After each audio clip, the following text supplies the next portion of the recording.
जान हमरा लो चल भगा के नहीं तो दूसर से शादी करा देता तू चिंता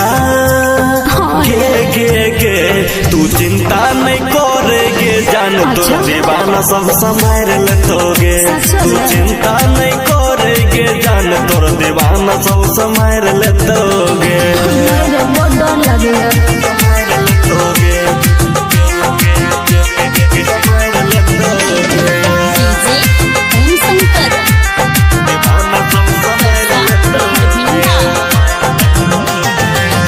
ए नज कर भी अपन मन मानी गाँव समाज में है तो बदनामी सब हमने बुझल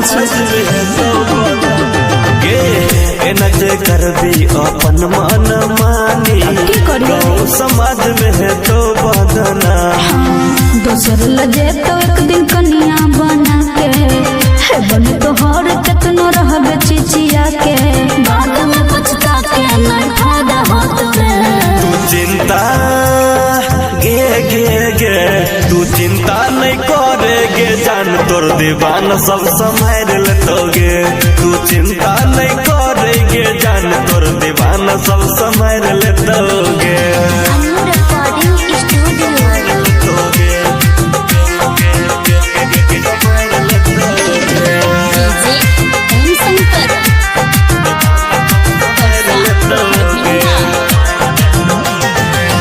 मम्मी पापा के मनाबै तू प्यार से बात करे छी हम अपन परिवार से